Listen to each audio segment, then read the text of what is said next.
அடுத்து ஜோடி புறா. புறா கிட்டேருந்து இவர் என்ன கற்றுக்க முடியும் அப்படின்னு ராஜா நினைக்கிறான். அவர் சொல்கிற, ஒரு வேடன் என்ன பண்ணானா, வலையெல்லாம் விரிச்சானா. அதில் என்ன பண்ணியிருக்கு, இந்த குழந்தைகள் குஞ்சுகள் இல்லை, புறா குஞ்சுகள், அது அம்மா அப்பா இறை தேட போன போது லேசாக பறந்து வந்து கீழே உக்காந்துக்கிறது.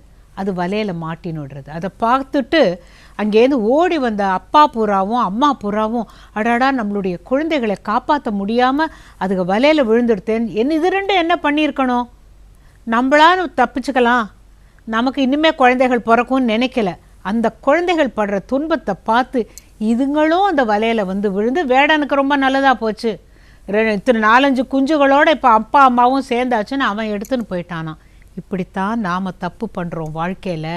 இந்த பற்று பாசம், என் குழந்தைக்காக, என் குழந்தை இப்படி இருக்க வேண்டும், என்னுடைய பேரனுக்காக, இந்த என்னுடைய என்னுடைய என்னுடைய அப்படிங்கிற எண்ணம் வேண்டாமே.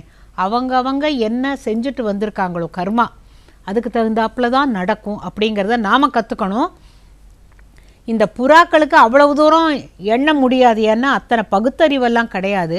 இந்த புறாவை பார்த்து நாம் என்ன கற்றுக்கணும், இந்த பந்தம் பாசம் உறவு அப்படிங்கிறதுல வழுக்கி விழுந்துடக்கூடாது. இருக்கணும், இந்த பாசம் பந்தம் இருக்கணும், ஆனால் அதுலேயே மூழ்கி அந்த ஒரு சேருன்னு நினச்சிக்கிட்டிங்கன்னா அதுக்குள்ளே போய் அப்படியே மூழ்கிடக்கூடாது. அதைத்தான் சொல்கிறது. அப்புறம் அடுத்தது சுவாமி அடுத்தது அப்படின்னு கேட்ட பொழுது, மலைப்பாம்பு. மலைப்பாம்புக்கிட்ட என்ன கற்றுக்க முடியும்? இந்த மலைப்பாம்பு என்ன பண்ணுமா, போய் உணவு தேடாது, ஒரு பெரிய மரத்தடியில் சுருட்டி படுத்துருக்கும், இப்படி பார்த்துக்கிட்டே இருக்கும். ஒரு மான் வந்ததுன்னா அது மானுக்கு அது மரமா அல்லது பாம்பான்னு தெரியாது, மலைப்பாம்பு இல்லையா.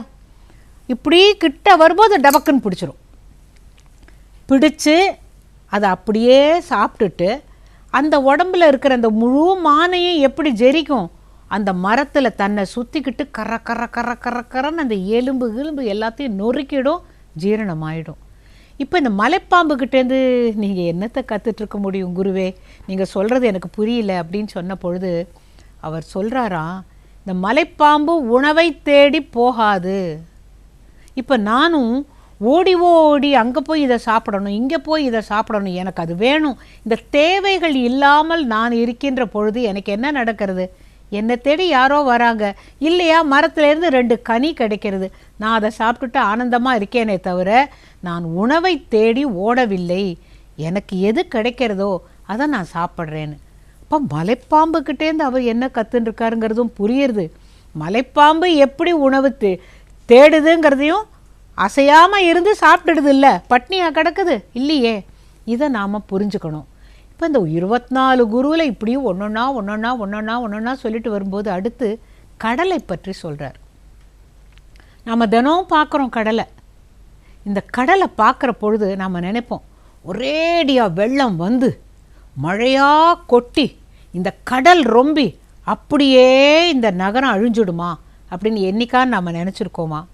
இந்த அக்னி நட்சத்திரம் மாதிரி இத்தனை வருஷத்தில் நாம் பார்த்ததே இல்லை, அதனால் இந்த வருஷத்தில் இந்த கடல் வத்தியே போயிடும் அப்படின்னு நினச்சிருக்கோமா? இல்லை. எல்லா நதிகளும் அதில் போய் சேர்ந்தாலும் உயர்வதில்லை. ஊரில் இல்லாத வெயிலெல்லாம் அடித்து கொளுத்துன்னு கொளுத்தினாலும் அது ஒன்றுமே தரதில்லை. ஆனால் அந்த லெவல் அப்படியே இருக்கிறதோடு மட்டுமல்லாமல் அதில் இருக்கிற உப்பு நீர் மேலே போய் மேகமாக மாறி நல்ல தண்ணீராக பொழிகிறது. கடலில் பொழிகிற மழையும் இருக்கலாம், ஆனால் நமக்கு அந்த மழை தண்ணி இல்லாட்டா நமக்கு உயிர் இல்லை. ஆக கடலை போல் ரொம்ப சந்தோஷம் வந்து அப்படியே பொங்காமலும் ரொம்ப அப்படியே துன்பம் வருகின்ற பொழுது நைந்து போகாமலும் இருக்க நான் கடலை பார்த்து அது எப்படி அப்படியே இருக்குது, எத்தனை நதிகள் வந்து அதில் சேருது, அப்போ கூட அதோட லெவல் மாறலை. இது ஒரு ஆச்சரியம் இல்லையா? அதனால அதுவும் என்னுடைய குரு அப்படின்னு சொன்னாராம். அடுத்த குரு விட்டில் பூச்சி. விட்டில் பூச்சின்னா என்ன நம்ம பார்த்துருப்போம், மழை பெய்யும் போது ஈசல்னு சொல்லுவோமே, அது வரும், வந்து என்ன பண்ணும், இந்த விளக்கை சுற்றி சுற்றி சுற்றி வரும். அதோட மனசில் விளக்கு ஏதோ சாப்பிடக்கூடிய பழம் நினச்சிக்கிட்டு சுற்றி சுற்றி வந்து அந்த தீயிலேயே அந்த சூட்டிலேயே கருகி இறந்துடும். அதுபோல தான் இந்த புலன்களை கட்டுப்படுத்தாதவன், எவன் ஒருவன் இந்த விஷய சுகங்களை நோக்கி ஓடுன்னு ஓடுறானா, அந்த இடத்துல போய் அத்தனை நிலத்தையும் நம்ம வாங்கிடணும், இங்கே போய் இதை நாம் எடுத்துக்கணும், இந்த தங்கம் வாங்கணும், இப்படி எல்லாத்துக்கும் பேயா பறந்தான்னாக்கா அவன் கடைசியில் என்ன ஆவான்? அவனுக்குன்னு ஒன்றும் அனுபவிக்க முடியாது, எல்லாம் சேர்த்து சேர்த்து சேர்த்து ஒன்றும் இல்லாமல் போயிடுவாங்கிறதுக்காக தான் விட்டில் பூச்சியை போல இந்த புலன்களை அடக்காமல் இருந்தால் இதுதான் கஷ்டம் அப்படிங்கிறத புரியுது. அடுத்து யானை. ஒரு யானை என்ன பண்ணுவான், கம்பீரமாக காட்டில் யாரை பார்த்தாலும் அப்படியே ஒரு பயமுறுத்திக்கிட்டு போயிட்டுருக்குமா. ஆனால் அதுக்கு ஒரு வீக்னஸ். இதை பிடிக்கணுன்னா என்ன பண்ணுவாங்க, ஒரு பெண் யானையை முன்னால் போக விடுவாங்க. அப்போ என்ன ஆகும், இந்த பெண் யானை பின்னால் போய் பெண் யானை தப்பிச்சுக்கிடும், இவன் அது போய் ஒரு குழியில் விழுந்துடும். அவங்க அதுக்குன்னே ஒரு குழி மாதிரி பண்ணி வச்சுருப்பாங்க, மேலே சருகெல்லாம் போட்டிருப்பாங்க. அந்த பெண் யானை மீது உள்ள ஆசையினால் ஆண் யானை பிடிக்கப்படுகிறது. அப்போ அது போல தான் வாழ்க்கையில். அதுக்காக கல்யாணம் பண்ணிக்கக்கூடாதுன்னு சொல்ல, கல்யாணம் பண்ணிக்கிட்டு குழந்தை குட்டிகளோடு வாழுங்கள். இருந்தாலும் இந்த பெண் மீது ஒரு மோகம்னு வந்ததுன்னா மற்றதெல்லாம் மறந்து போயிடும். நாம் பிறந்தது அதற்கல்ல, இதை விட உயர்ந்த நிலை பெறுவதற்கு அப்படிங்கிறத நம்ம நினச்சிக்கணும் இல்லையா? அதனால நான் இந்த யானையும் பற்றி பார்த்த பொழுது நினச்சேன், ஐயோ இப்பேற்பட்ட கம்பீரமான ஒரு மிருகம் ஒரு பெண் யானை பின்னால் போய் அப்படியே குழியில் விழுந்ததை பார்த்ததுலேருந்து இது கூட எனக்கு ஒரு குரு தான் அப்படின்னு நான் நினச்சேன் அப்படின்னு சொன்னாராம். தேனீ பார்த்துருக்கோம், அது என்ன செய்யும், எல்லா பூக்கள்லையும் போய் உட்காந்து தேனை குடிச்சிட்டு தன்னுடைய கால்களில் அந்த மகரந்தத்தெல்லாம் எடுத்துக்கிட்டு இன்னொரு பூவில் போய் உட்காரும், இன்னொரு தேனை குடிக்கும், அந்த மகரந்தத்தை இங்கே உதுத்துட்டு திருப்பி இங்கேருந்து மகரந்தம். இது நல்ல நன்மை தான் பண்ணுது. ஆனால் நம்ம அடுத்த வேலைக்குன்னு சேர்க்க வேண்டாமேன்னு நம்ம வாழ்க்கையில் இருக்கணும். அங்கே தேனி என்ன பண்ணுறது, யாருக்காக போய் சேர்க்குது? ராணி தேனி கூட்டில் இருக்குங்கிறதுக்காக இது எங்கேருந்தோ தேனை சேகரித்து சேகரித்து சேகரித்து அடையாக கொண்டு போய் வைக்கிறது. என்ன பிரயோஜனம்? அதனால நான் அதை பார்த்ததுலேன்னு நான் நினச்சேன், அது அந்த தேனை என்னைக்கான்னு ருசிச்சிருக்குமா? இந்த தேன் இவ்வளோ இருக்கே, நம்ம எதுக்கு போகணும், இங்கே தான் இவ்வளோ சேர்த்து வச்சுருக்கோமே, தினம் ஒரு சாப்பிட்டுக்கலாம் அப்படின்னு தோணலையே. அது ஓடிட்டே இருக்கிறது போல். எனக்கு வேண்டாம், நான் அடுத்த வேளை உணவை பற்றி கவலைப்பட மாட்டேன், எது கிடைக்குமோ அது கிடைக்கும், நான் அதை சாப்பிட்றேன் அப்படின்னு தேனியை பார்த்து கூட கற்றுண்டேன் அப்படின்னு சொன்னாராம். அடுத்து தேன் சேகரிக்கிற வேடன் கூட என்னோட குரு அப்படின்னாராம். என்ன நீங்கள் இப்போ தான் தேனி என்னோட குருன்றீங்க, இப்போ தேன் சேகரிக்கிறவன்? ஆமாம், எங்கெல்லாமோ போய் சேர்த்து வைக்கிறது இந்த தேனி.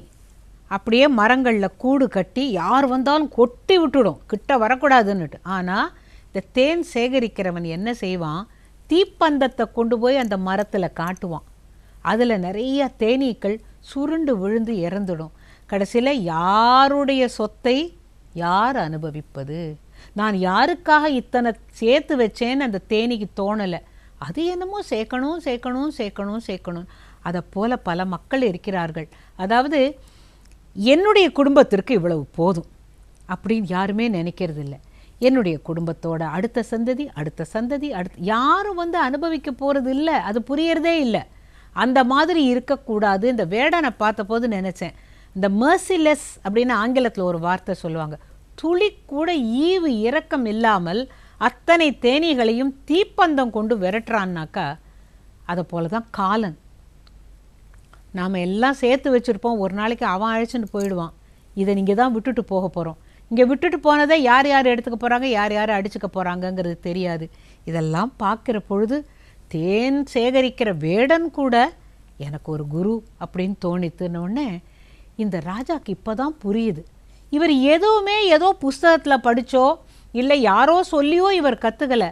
இயற்கையிலிருந்து 24 குருமாரை பெற்றவர் இவரல்லவோ பெரிய குரு அப்படின்னு நினச்சானா. அந்த திகம்பரர் இன்னும் சொல்கிறாரு.